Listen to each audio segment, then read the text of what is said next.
Hello guys, welcome to my channel. So अगर ये video आप तक आई है तो प्लीज इसे पूरा देखिए, क्योंकि मैं कुछ आपको ऐसे वर्ड्स की मीनिंग बताने वाली हूँ जो कि आप पहले में भी कंफ्यूज्ड होते होंगे या आपको प्रॉपर वे में नहीं पता होगा। और ये मेरे कंप्लीटली लाइफ का पर्सनल एक्सपीरियंस मैं आपके साथ शेयर कर रही हूँ। First of all, I am not here to teach you English या ग्रामर।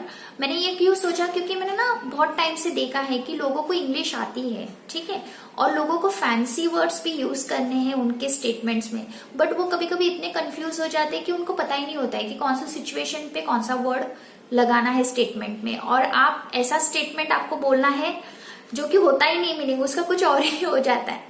तो ये मैंने ना नोटिस किया है। हाँ, जिसको करेक्ट किया वो पॉजिटिवली लेगा तो करेक्ट कर सकते हैं, बट मोस्टली 99% तो लेते ही नहीं है पॉजिटिवली।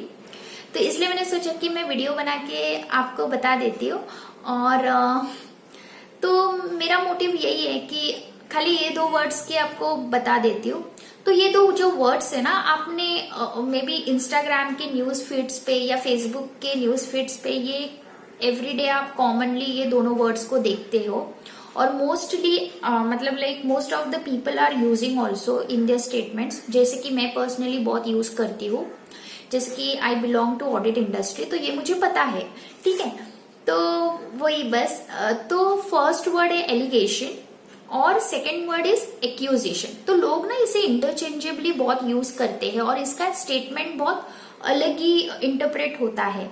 तो एलिगेशन मतलब क्या, जैसे कि किसी रूमर से आपको पता चला कि उस बंदे ने गलती की है या किसी ने आपको गलती बताई है, बट आपके पास उस चीज का एविडेंस या प्रूफ नहीं है, और आपने सामने वाले को बोला कि अरे तूने तो ऐसी गलती की है ना, तो सामने वाला क्या बोलेगा आपको, अरे तू मेरे पे ऐसे इल्जाम मत लगा, तेरे पास कुछ एविडेंस या प्रूफ है क्या? या वो बोलेगा don't put allegation on me, right ना, ये स्टेटमेंट वो यूज करेगा। तो ये होता है कि जब भी आपके पास कोई प्रूफ या एविडेंस नहीं होता है किसी के अगेंस्ट, तो वो होता है एलिगेशन, ठीक है, एलिगेशन। वेयरएज एक्यूजेशन मतलब कि किसी ने गलती की है और उसके अगेंस्ट आपके पास एविडेंस और प्रूफ भी है प्रेजेंट करने को। फॉर एग्जाम्पल, जो एडवोकेट्स होते हैं कोर्ट के, वो कोई क्रिमिनल, किसी ने कुछ क्राइम किया है तो उसके अगेंस्ट ये पूरा डेटा एविडेंस कोलेक्ट करने को टाइम लगता है, राइट। जैसे कि आप स्टेटमेंट यूज कर सकते हो कि the accusation of corruption have not been easy to proof in court. तो मैंने वही बोला आपको हिंदी में कि मतलब इजी नहीं है, राइट, एविडेंस और प्रूफ कलेक्ट करना, किसी ने करप्शन किया है या मर्डर किया है, तो वही उसके लिए एक्यूजेशन बोलते हैं।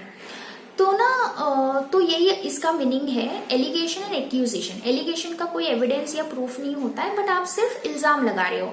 वेयरएज एक्यूजेशन मतलब कि उसने गलती भी की है और उसके अगेंस्ट प्रूफ एविडेंस भी है जगह पे, ठीक है। तो ये डिफरेंस होता है।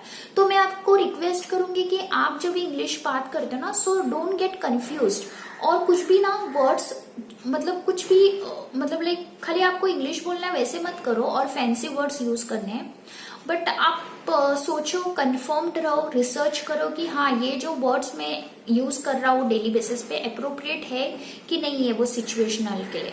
क्योंकि कभी क्या होता है ना, आप जब इंग्लिश बोलते हो जैसे कि मतलब वो मैनकाइंड का एरर्स हो जाता है। जैसे कि मैं भी अगर कभी इंग्लिश बात करते तो हम लोग का ग्रामर है ना 1920 मिस्टेक हो सकता है, तो हम लोग क्या उसको ओवरलुक कर सकते हो। बट अगर आपने कभी बाय मिस्टेक अगर कुछ गलत वर्ड्स यूज किए ना, तो वो स्टेटमेंट का इंटरप्रिटेशन ही कुछ और हो जाता है।